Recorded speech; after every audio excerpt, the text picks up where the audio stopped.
Welcome aboard the Athletics Can't Wait Jets podcast, your nonstop shop for all things Jets with Tim McMaster, Zack Rosenblatt, and Marissa Dunn.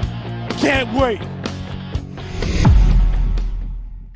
We are back and news follows us, Zach. That is certainly the case. Welcome into the Can't Wait podcast. I'm Tim McMaster along with our Jets reporter at the Athletic, Zack Rosenblatt, and we, for the first time, are without our producer, Marissa Dunn. So first off, my apologies for anything technically that goes wrong with this show.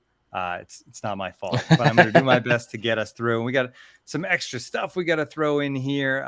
So I think we should start there, Zach. Before we get to the breaking news, Quinnen Williams, which we will talk about the cornerback drama around the Jets and other corners, present and past Jets and other corners in the league. We're talking about, training camps next week, best position battles heading into training camp. And we're also going to have a little draft of our own where me and Zach are going to draft best Hard Knocks storyline. And you can tell us how we did as far as those picks go. Zach actually has a story out about that I purposely did not read. So we are going into that segment completely blind. But before we get to all of that, something else we got to share here, Zach. And here we go. That's right. Look at that. Our pod mom is now a real mom. Madison Beautiful. Mary Dunn, born 2 weeks ago today, I think, at this point. So Wow. Congratulations to Marissa and Michael. Madison's doing great, healthy. I have one more picture here to share. Here, This next one's a keeper. If you're watching us on YouTube, you can see Yeah. the picture. If you're listening to us on Apple, Spotify, wherever else it is, just imagine a very adorable photo with Marissa, Madison, and Michael at the hospital. Yeah, just imagine it. Let me get one more up there. Yeah, we got to see. This other one's a great one. Marissa is still in our group text. We're still annoying her with details about the podcast too. By the way, we checked with her to see if she was okay with it, and and she's like, "Yeah, I would love to peep in and see what you guys are doing." So, Yeah, exactly. still kind of loosely involved. Yeah, and she also said that. that at some point, now she's off for a while, which is fantastic, as part of her leave. But she's going to join us at some point over the course of the season. Look at that baby in a helmet. You can't beat that. That's so cute. The baby. So that's Michael holding his Browns helmet with the baby in the helmet. Hopefully they sterilize that helmet. I was about to say, hopefully it's wasn't after practice or something, All right. So again, We miss you, congratulations to Marissa. You are very much missed, as people will see as they watch and listen to us here and how things go. How are the buttons? How are the buttons looking over there? I haven't so far. I haven't canceled the show. I haven't put the wrong photo up.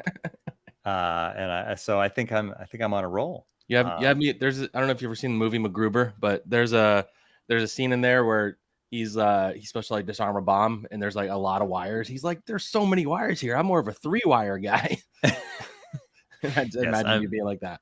I'm more of a host and maybe monitor the comment section guy, not press record, bring up buttons and all that. Plus my camera, by the way, one more thing, if you're watching on YouTube, is I brought my webcam to Nashville as part of our NHL team summit, and it ended up with somebody else. So it's getting redelivered to me. But till then, I don't have my good backdrop either. So. But we're making do. All right, should we move on to the Jets? Yeah, let's talk Jets. Let's talk Quinnen Williams, because man, you texted me an hour and a half ago. Hey, Quinnen changed his bio on Twitter back. It says he's playing for the Jets. So here we go. And sure enough, moments our streak continues. Yeah, we know when to podcast. We're amazing. We make news happen. We do. It's like pretty wild, if we're being honest. Like it keeps happening over and over again. Yeah. I'm starting to get worried. It was. I was in the middle of like a doctor's appointment when the news dropped too, and I just was staring at my phone the entire time. So it was, the timing's never what you expect, but the fact that it came before the pod, not after, we'll always appreciate that out of the Jets. And the fact that it came before training camp, because to be honest, I'll say it now before we get to the segment, but one of my topics for Hard Knocks that I now have to remove is like the Quinnen watch, right? Like the weekly, like, where is he? And like, do they try to track him down with the camera and see what he's up to because he hasn't reported to camp yet because he hasn't gotten his contract.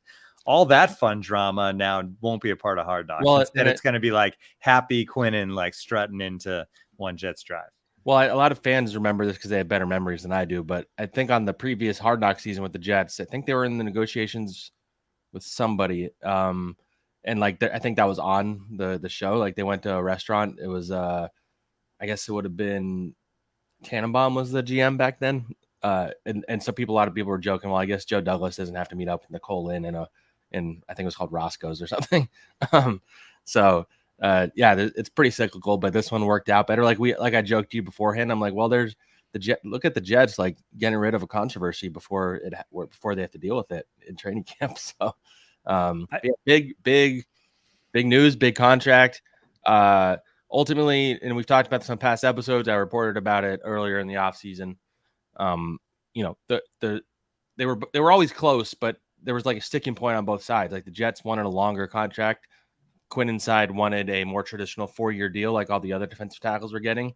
Ultimately, Quinnen got his way. He got a 4-year deal, $96 million, $66 million guaranteed. Second highest paid defensive tackle in the league, behind Aaron Donald. I think around $24 million a year, which I predicted 25, so it's around that.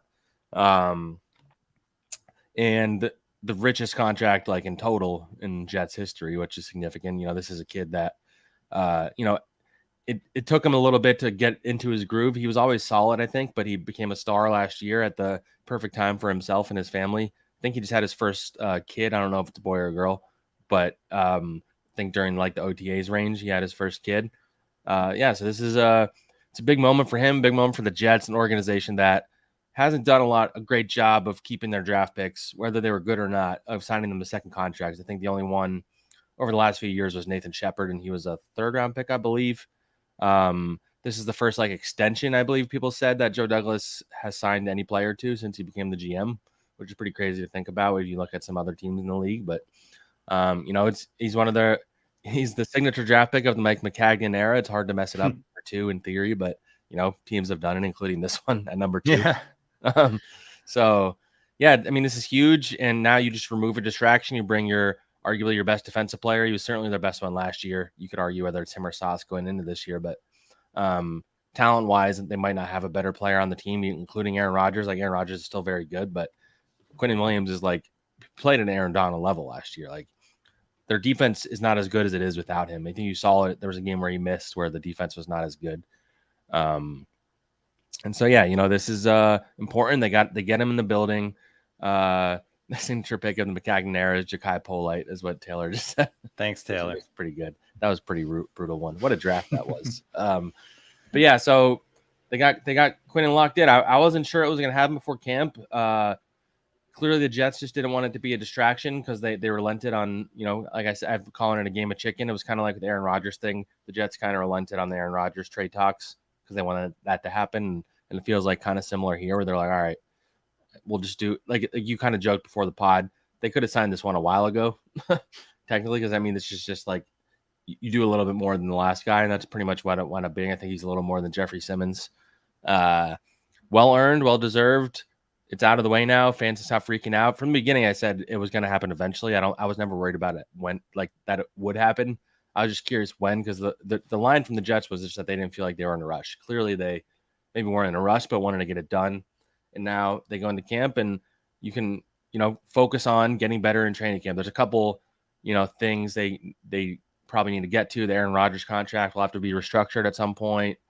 Whether they sign Quan Alexander, I still am not so sure that's going to happen. But this locks them in, and I'm curious to see the structure and in the years and like what the cap it looks like next year. I saw Justina Anderson reported, I think it was her, that it's in addition to, like, it's tacked on to the 5th-year option. It's not like the 5th-year option is not a part of this deal kind of thing. So it's it's $96 million in new money. And I believe that also means it's 4 years beyond. So starts in 2024 in theory. I don't know if they spread it out and brought some to this year. That's something we'll see when the details come out. It's it's the deal that he wanted and he got it. And now they're one of their best players is locked in long-term. we'll never know, I guess, if Hard Knocks actually factored into this getting done when it did, right? Like if that extra spotlight isn't on the Jets day one of training camp, did they let this linger a little longer, let the chicken game play out a little longer before kind of giving in? Whereas it feels like with this timing that the deadline for the Jets was, hey, we have to have a deal done before training camp starts. So like this was the time when they gave into the chicken game. Well, and I'm sure HBO's already been there because usually they don't come in like right when camp starts. The cameras get in there earlier. So there's a chance they have some footage of them signing the deal or whatever. So I'm sure that'll be on there. Although, the Jets have their own competing Hard Knocks thing that they're still doing. One Jets Drive, which I think they announced is going to be on Mondays or something, which pretty clearly is, whether it's on purpose or not. I think they said Mondays or Tuesdays, so they're going to basically have it so it comes out before Hard Knocks does each week, which I don't know how the NFL feels about that. But yeah, so they'll have. So I'm curious to see like who does stuff for the Jets and does not do it for the HBO thing. That's going to be a fun battle. It's going to be more localized. I don't think that's going to be an issue nationally because nobody outside of Jets fans and like media are watching the Jets one probably. Yeah, it's different content in a sense, and I'm sure that's part of why the Jets they want to be on it because they have their own thing. But like. Their thing is geared for the fan that knows so much about what's already going on versus Hard Knocks is like they're going to be introducing all these storylines. Yeah. So I think it's completely different. Yeah, like if you're really crazed Jets fan, you're probably going to watch both. Totally. So yeah, I mean, there's a lot of content for Jets fans in a season where there's as much interest as there's ever been in this team. So it's I mean the circus is starting early, I guess you can say. All right. Speaking of circuses. Oh, yeah. Let's talk Transition about Tim right there. That was good. There you go. So Sauce Gardner, who's going to be a big part of Hard Knocks, no doubt about that. Oh, yeah, Darrelle Revis and Asante Samuel having a bit of a Twitter battle. Samuel, it started with Gardner getting highly rated in a poll of cornerbacks, which Asante got offended by for some reason. But offended and blames you, Zach. Yeah, he blames you for this. Asante saying, "Wow, the New York media." I'm not going to quote the exact stuff, but basically, there's a lot. The New York media will really take your career to another level. Basically, saying that like the reason Gardner was rated so highly is just because he plays in New York and the way the media covers the team here, which the actual poll had nothing to do with media, right? It was like executives and players and all that stuff. So that's where it went. Gardner's not one to just kind of roll over and let the stuff go. So he fires back, and then credits to Darrelle Revis for like, protecting his guy. He jumps in and fires, and then now it's just a mess.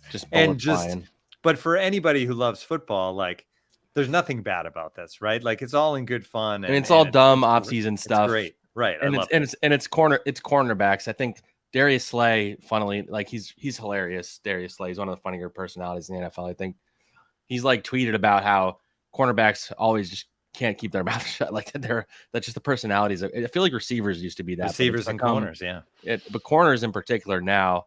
Actually, although you had the DJ Reed, Justin Jefferson thing last year, which is both sides of it. But yeah, so even just like to expand what happened here. So, Asante Samuel's going after Sauce. I think some fans started tweeting about Revis at Samuel, and then Samuel started saying how Revis was overrated because he didn't get as many interceptions as Asante.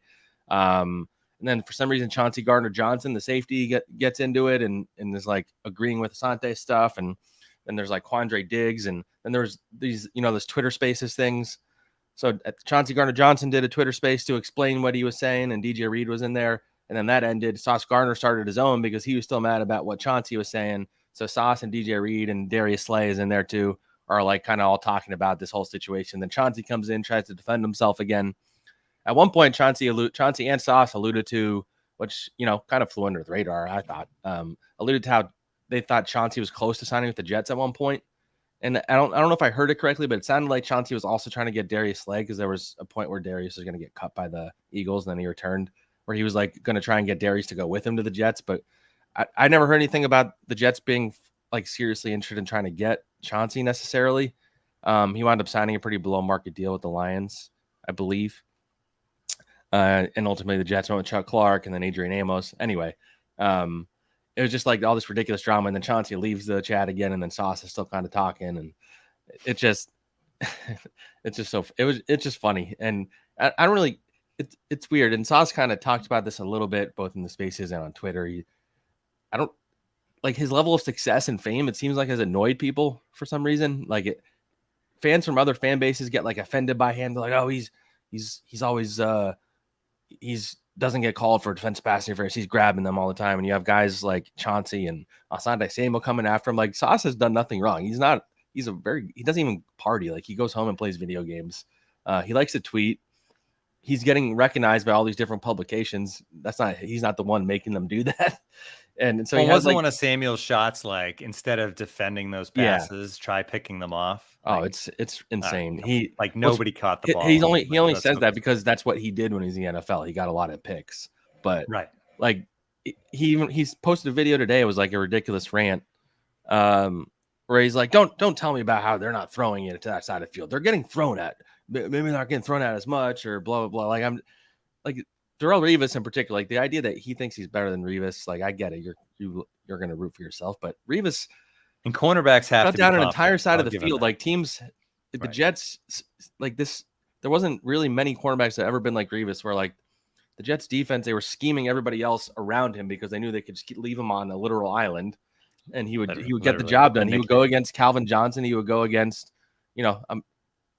Andre Johnson, like all these the great receivers of that time. Like he would go against them and stop them, and quarterbacks would avoid him.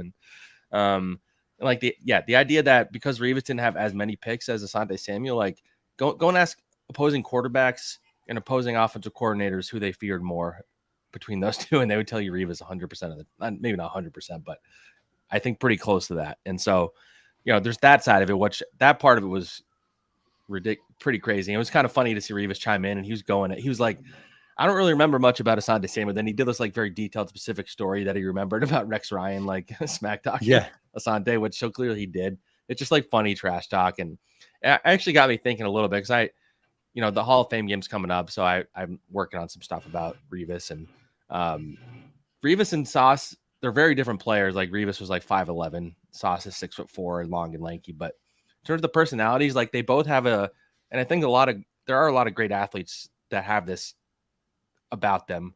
They like get offended if somebody dares say they're not the best kind of thing, or somebody like goes out of there criticizing them. And Revis still has that, where he'll go out on Twitter. Like he had a whole Twitter fight with Joe Klecko that started just because I don't know, you have to look it up on Twitter. It's a pretty like complicated thing that I don't really feel like getting into. It was kind of dumb. But the point being, like Revis and Sauce both like can't let things slide. Like they want everybody to know they're the best. And if somebody says they're not, it like motivates them more. And I don't think that's a bad attribute to have. And I do wonder what Revis would have been like in the social media age if he had played more like in this era, like Sauce does. Because Sauce is very much a product of like the social media age, and like his personality, his online persona, and his video game stuff and Twitch. It's just I don't know. It's all funny. It's fascinating. And I'm curious to see what Sauce says when he's asked about it in training camp, because he will be. I'm sure we'll talk to him next week.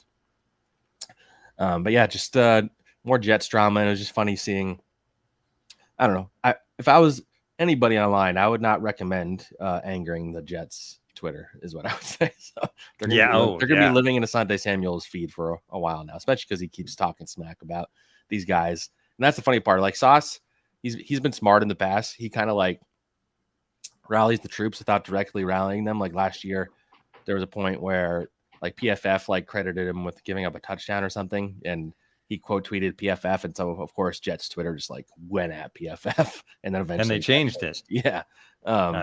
So he's got power. Sauce knows what he's doing. He knows the fans are obsessed with him. Understandably, he's a rookie that was an All-Pro. And the thing you alluded to, by the way, was a ranking from ESPN that was like, it was a vote that Jeremy Fowler does every year. It's like anonymous scouts, coaches, executives vote on each position group who's the best, and Sauce came in at second to Patrick Surtain, which is pretty crazy going into a second year. I'm curious to see where Sauce lands in that NFL top 100 thing. And I mean, it's earned, but it's still crazy to think about that he's number 2. And I think that's where Samuel got like offended that like a guy who's only played 1 year is already there or whatever. And but yeah, so we'll see. There's gonna be a lot of tension on Sauce on the Jets.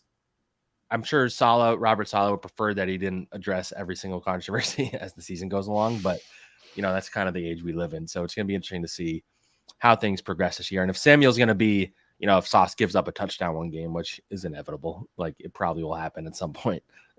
If Samuel's going to be like, see, he's not that good kind of thing. Right. So, he allowed one touchdown, but he decided to be an antagonist for Jets fans, which there's a lot of people that decide to do that for some reason. They just go at the Jets randomly, and I don't really get it, but that's just the product of being the Jets, I guess.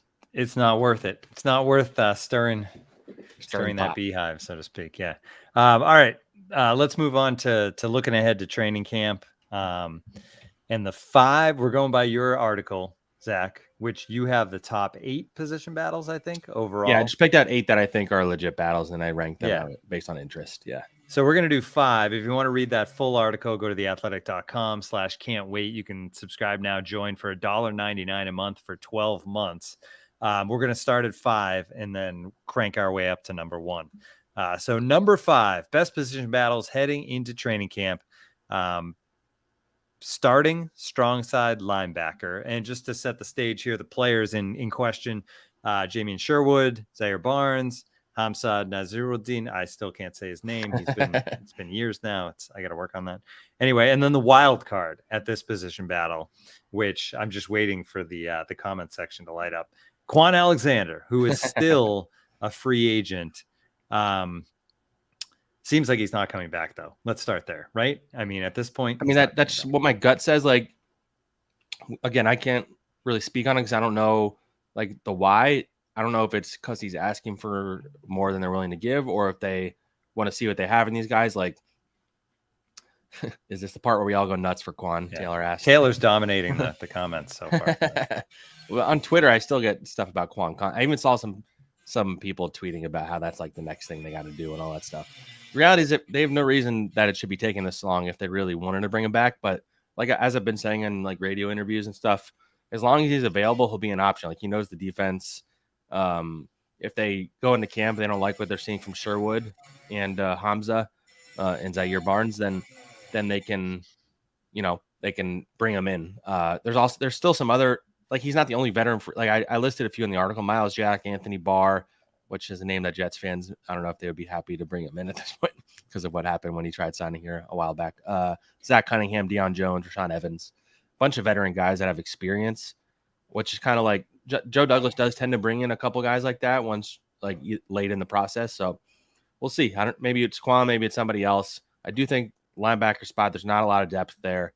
They don't really play 3 linebackers very much, which I think is lost on some people. Like, the third linebacker in this defense, they play the nickel corner more often. They play Michael Carter II. They like Tony Adams, the third safety. He's the favorite to be the third safety, and they brought in Adrian Amos and they brought back Jordan Whitehead. So I think they prefer those guys over the third linebacker. But yeah, so it's something to keep an eye on, because if Quincy or CJ Mosley went down, I think they'd be in a lot of trouble. But we'll see. I mean, it's still possible they bring him back. I just don't have a good read on if or when that would happen. Yeah, depth is that's one position where there's guys, but the depth isn't where you wish it would be. So the favorite, probably without Quan coming back, has to be Sherwood, right? Yeah. They drafted him a few years ago. He's a safety coming out of college, so he's a little raw as a linebacker. He's athletic, long. They like him a lot. He played. There was a game last year where I think Mosley went out for a few snaps and he came in.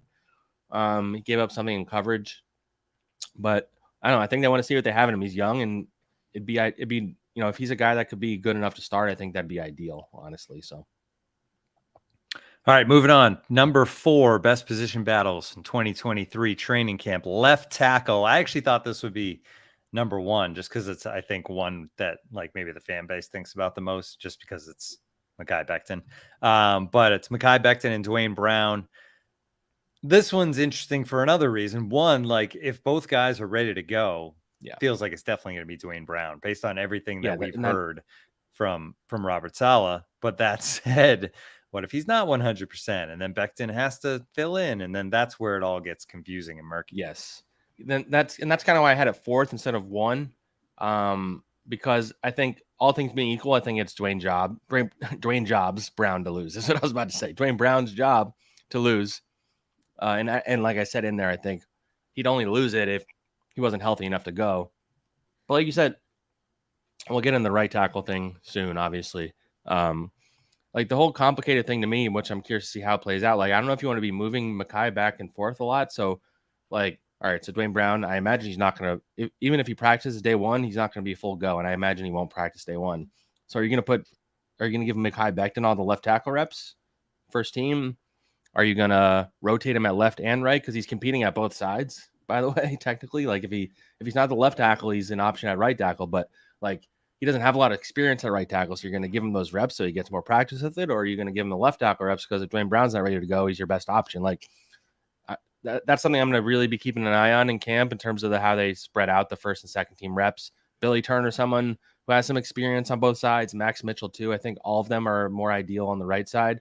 Mekhi's best position is left tackle, but Dwayne Brown's the preference, and Dwayne Brown's never played right tackle, so whereas Mekhi did in college, and he was starting to in training camp last year, so it's very convoluted, and I don't really have an answer how it's going to play out in terms of what they do with Mekhi in camp.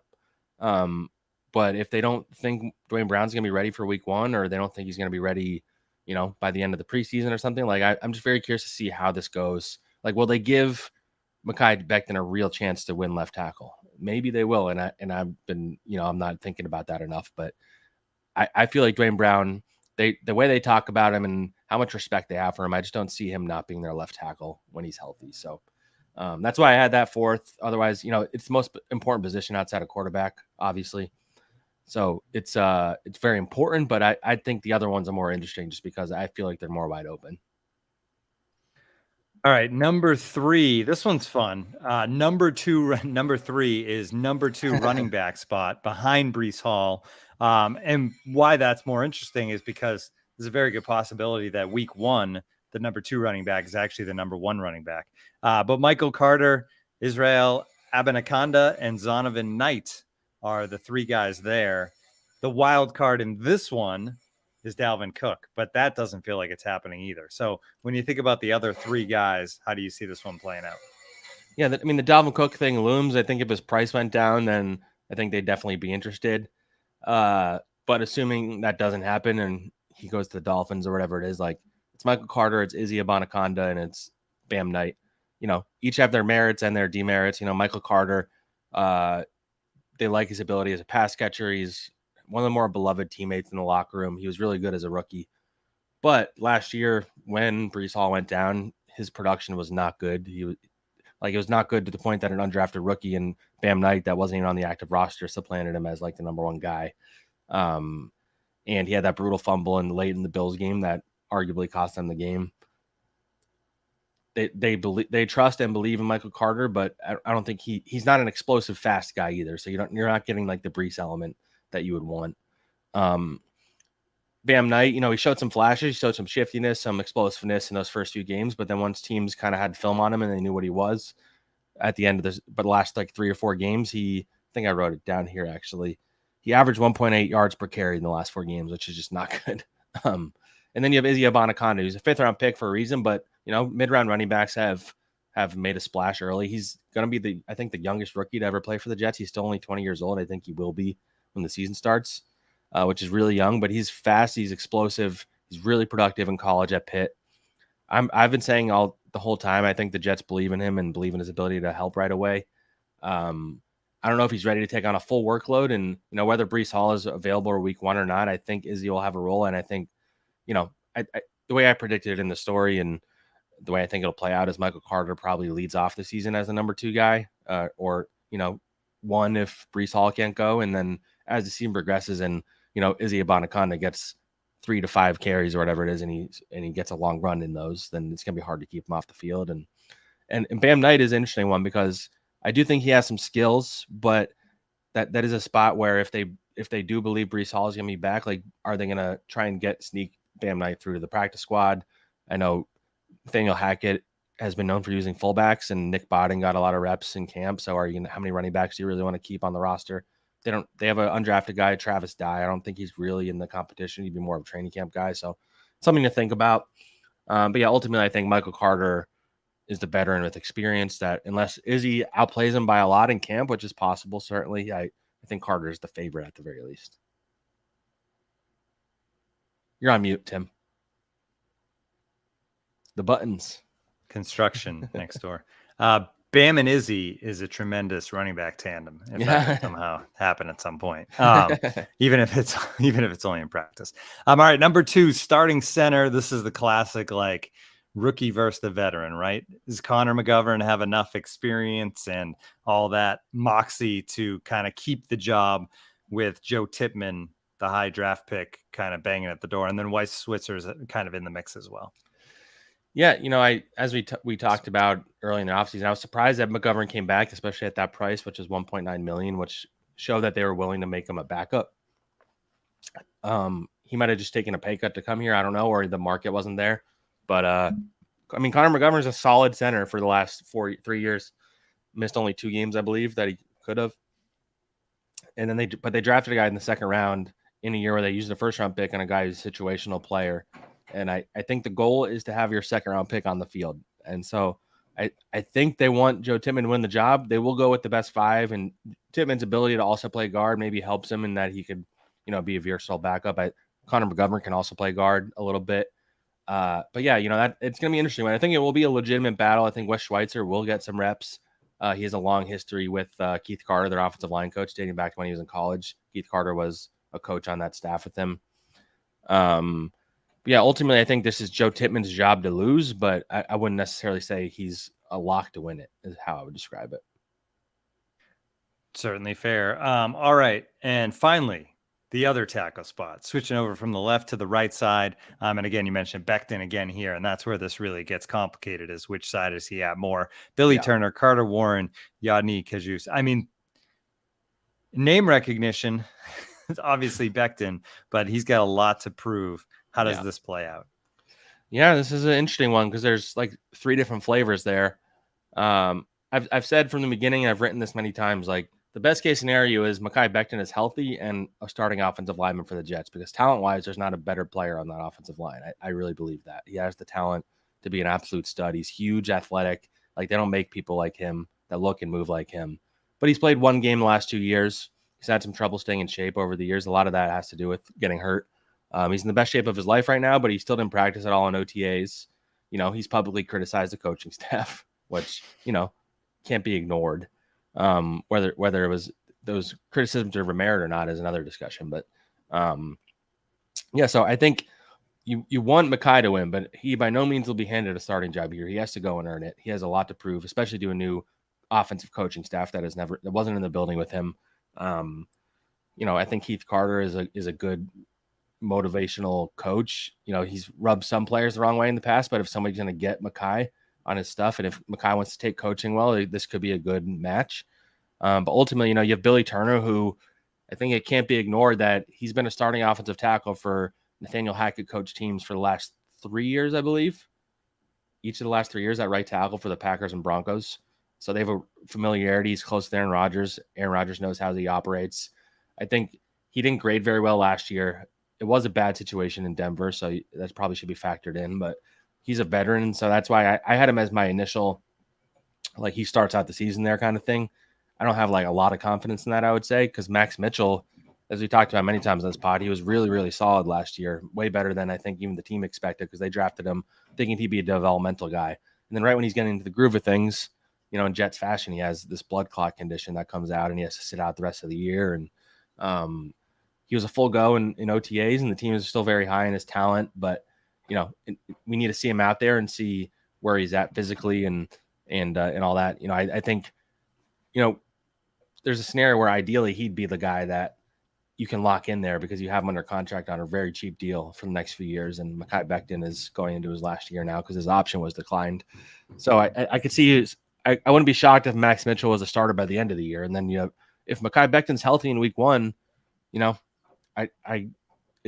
be hard to keep him off the field, but also if he doesn't outplay these guys in training camp, or if he's, missing practices or whatever, then also hard to put him out there. So I don't know. I don't really have a great read on how it's going to go. This is one thing I'm going to be watching a lot in training camp. And yeah, that's why I think it's so fascinating. There's 3 different guys. You can make a case for any of the 3. I think you can make a legitimate case for all 3. Billy Turner, Mekhi Becton and Max Mitchell. Like all three of them have a legit case. And then there's the factors like we talked about, like who's getting the left tackle reps and how does that impact their ability to win the right tackle job? Like, are they putting Billy Turner on the left side because, you know, he's a veteran and they believe that he can go back and forth just fine. And so they let Mekhi and Max Mitchell focus on the right. I don't know.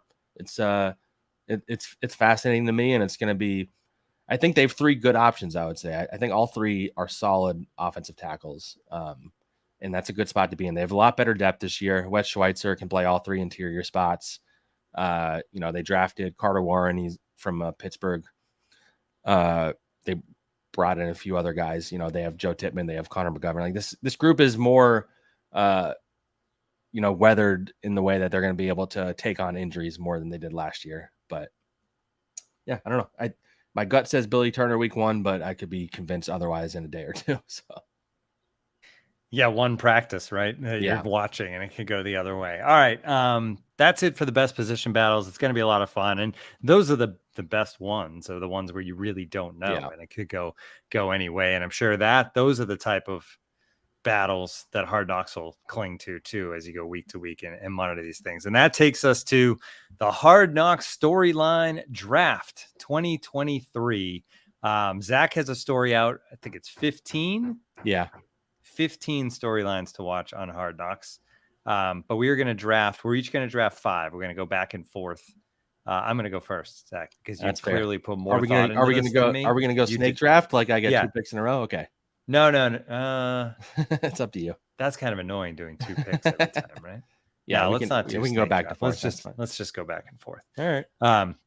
So we're going to do 5 picks each. We'll come up with the 10, and then I guess as we watch the show, we'll see how many of these actually make it into the show and if they're any good or not. We can kind of see. That's a good point. Yeah, we'll have to circle back. Yeah.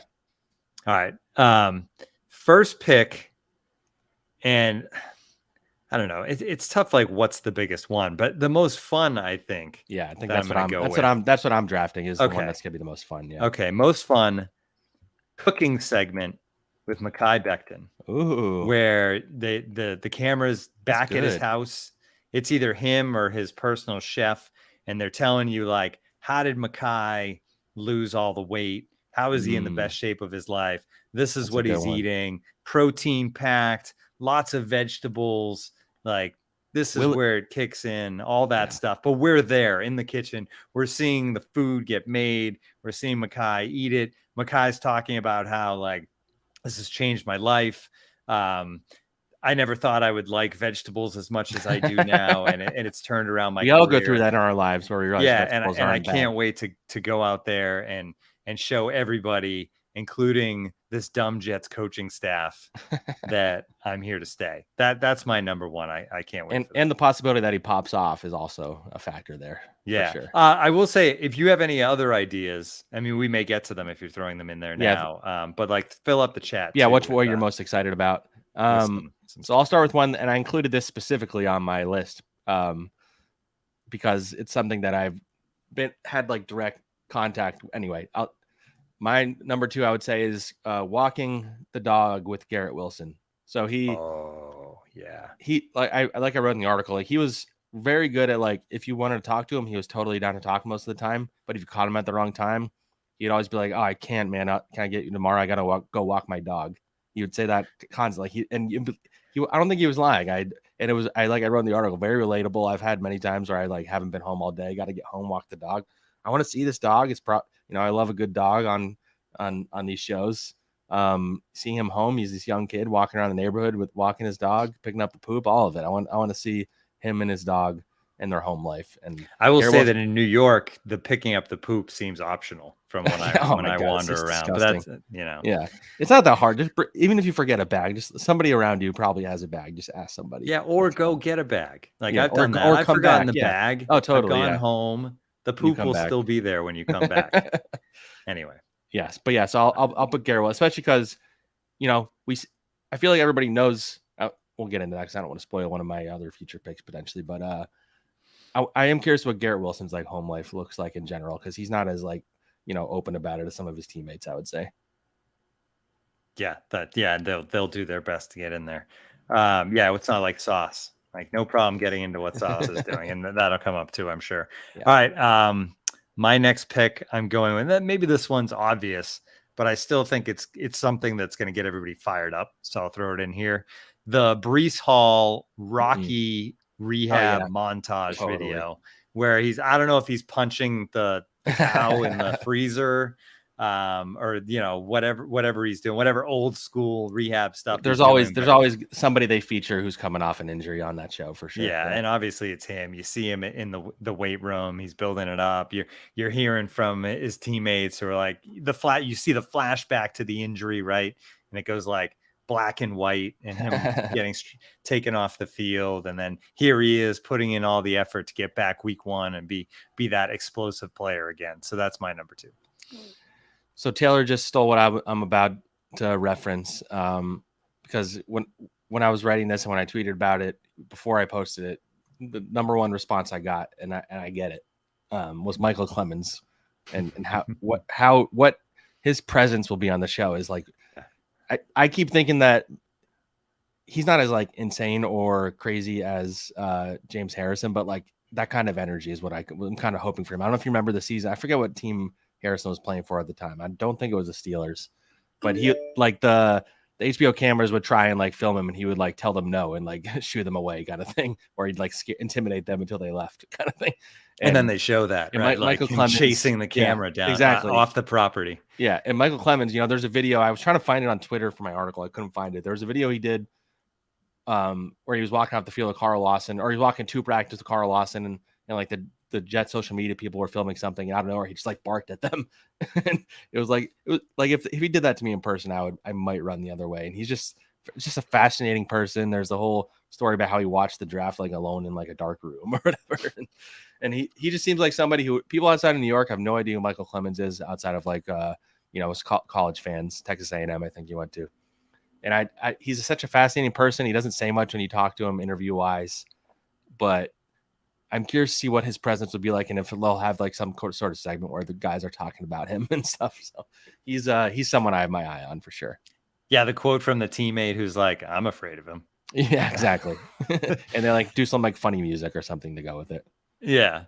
All right. My third pick, Zach Wilson in the shadows, redemption within the Aaron Rodgers realm. This is gonna be hard for HBO to pull off.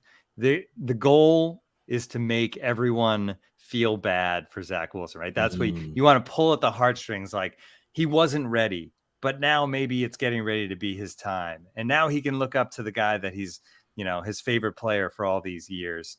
Maybe they go a different direction and it's like the relationship between Aaron Rodgers and Zach Wilson, but I hope they don't. I hope they don't play that up, because that's just kind of like, oh yeah, it's like almost like the puppy dog next to the guy, right? Like, oh, he loves him. I think it's more like you show him in the corner of the locker room, nobody talking to him. He's just by himself.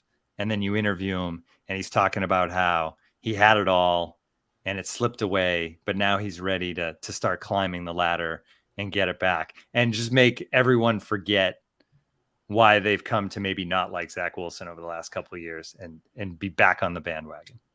That's going to be a hard one for Hard Knocks. Yeah. Well, I was going to say, and also the players don't have to do like the interviews and stuff. So I could see him being someone who declines it. And I feel like they're really good at pitching you on what they're going to do, though, right? Yeah, like but I've seen come to them and they're like, I think the Rams had the season they did the joint one with the Chargers is when people were pretty down on Jared Goff, and I remember specifically like him like never being like really involved with the show as much as he was when the Rams were on it a few years before that. So I feel like Wilson wouldn't want to do it, but maybe he will. Maybe this is his chance to humanize himself, which he didn't really get a chance. That's what they're going to sell him on. They're going to say, sit down with us and we'll win the tri-state area back for you. I'll do an obvious one next, and kind of ties into that. And that's going to be like how involved, if at all, Aaron Rodgers will be in the show. And my hope was, as I wrote in the article, is that we get to see him like I joked I don't know if they kept it in actually, doing ayahuasca. I don't know. Yeah. I don't know if you do ayahuasca or if you smoke it, or I don't really know how you eat it. But like could he do that on camera? Who knows? Like maybe they get some footage of him from the off season doing something. I don't know if he does it during the season or not, but just something just like showing Aaron Rodgers doing like yoga, or like, I wonder if they're going to get into, the weird side of Aaron And because he's obviously gonna be heavily featured on the show, whether he participates in interviews, I don't know, but it'll be like everybody's gonna be talking about him. So you're gonna see the clip, from McAfee. You're talking about the darkness. Well, and it'll show everybody getting excited about him be being in the same room as them and stuff like that. So right, it's hard not to do this without mentioning Aaron Rodgers. So I'll do that. Yeah, that was obviously on my list, but I was wondering. I was actually curious if we could get through all 10 of these picks and not mention Aaron Rodgers, but he should be in here at some point. Yeah, for sure. All right, I have 2 left. Looking at this. All right, this will be somebody, and I'm just taking a guess at who it is because I have like the local ties to it a little bit, but the player with no chance of making the roster that they make you really pull for, and I think Jerome Cap's the guy. The little receiver from Kutztown, or the receiver from Little Kutztown University, a Division II school, put up huge numbers. He's already looked good over the summer. Chance that he gets a chance in the preseason games to kind of shine. So I think he's the guy that when he finally gets released towards the end, and he'll probably end up on the practice squad if not. But by that point, they've really got you rooting for this guy. Yeah, one of my categories was scene stealers, and the predictions I had was Jerome Cap. You can probably guess one of the other ones. Who do you think? Who do you think's another scene stealer that I wrote down? Not Sauce. No, someone who's like Mims. No, Chris Streveler. Geez.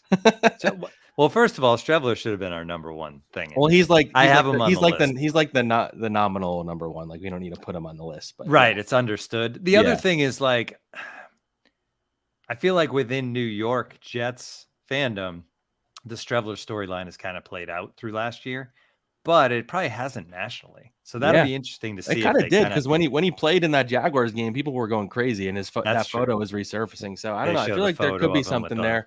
A lot of times it'll be like a third or fourth string backup quarterback that gets a lot of rep, especially if like Zach Wilson and Aaron Rodgers aren't talking. Like maybe they get the Strev perspective. Another under the radar guy I wrote was Tanzel Smart, because I've talked to him before. He's got a good personality. He's kind of like a fight for the roster type guy. He's bounced around the league a little bit. Denzel Mims is a good one. I'm curious, like if he might be willing to talk on there, but he also needs to this is a chance for him to make himself look good for other teams, I would say. So it's going to be interesting for Mims. Someone said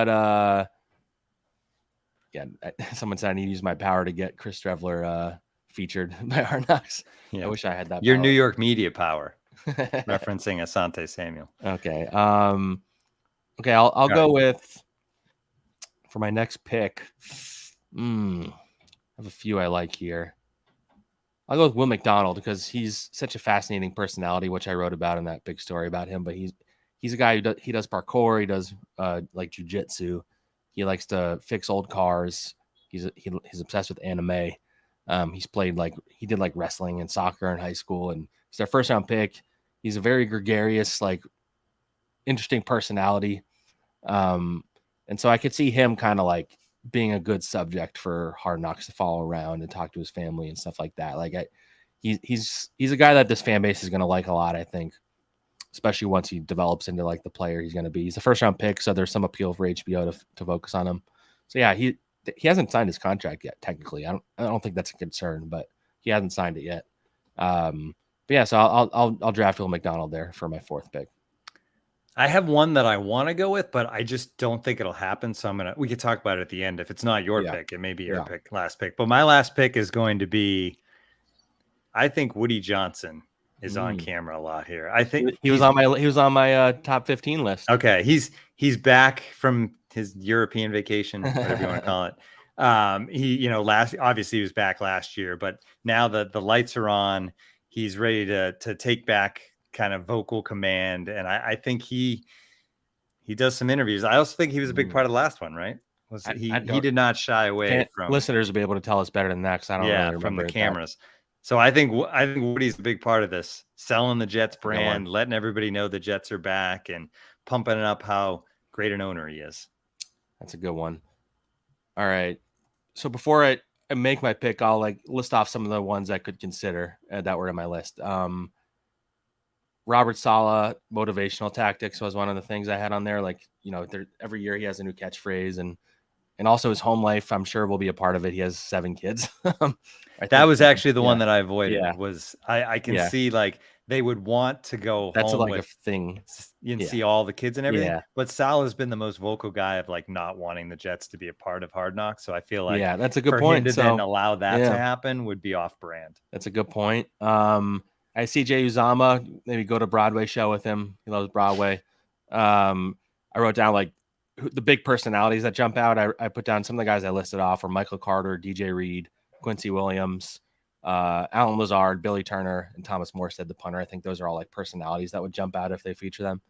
There's the former Jets thing too, right? Like all the former Jets. I mean Packers, all the former Packers talking. Oh, right. Yeah, true. Yeah, I'm sure there'll be something with that. Yeah. So here I'll kind of cheat and do like a assistant coaching one here. I'm going to combine 2 guys. I wrote down Ron Middleton and Nathaniel Hackett. So Ron Middleton, I think there's always a coach that kind of jumps out. I forget what, I think it was the Browns. There was that really big like offensive line coach on the Browns had like the long mustache and he like really like became popular from that show. Ron Middleton has such like a personality that everybody in the building loves him. He has catchphrases for everything. The people wear shirts with his face, and there's a signature catchphrase that he has, which is everybody wants to die. No, everybody wants to go to heaven, but nobody wants to die. Like the idea that nobody wants to like put in the work that it takes to get to the promised land, kind of thing. And he's just like a bubbly, funny. He's the tight ends coach.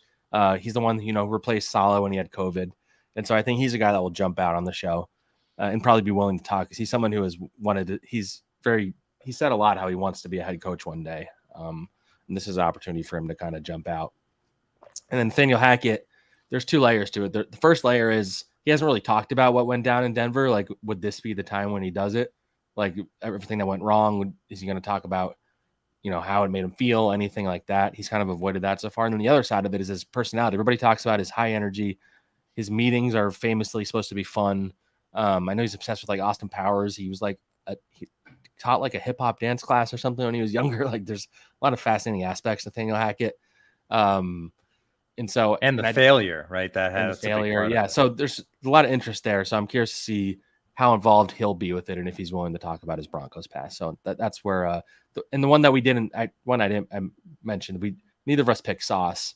Like I said, feel like everybody kind of, right? Yeah, it's obvious. And I feel like Sauce has been he had a documentary about himself that he produced. He does Twitch. He's on Twitter. Like there's not really much you don't know about Sauce already, but I mean, again, he's going to be someone that fans outside of this area, they're going to see why he's very likable. He's not like a cocky kid. Like he's very likable, or maybe he has some cockiness to him. But so I think nationally, people are going to fall in love with him a little more. But I think that's kind of why we both didn't pick him, because I feel like we already know so much about Sauce Gardner.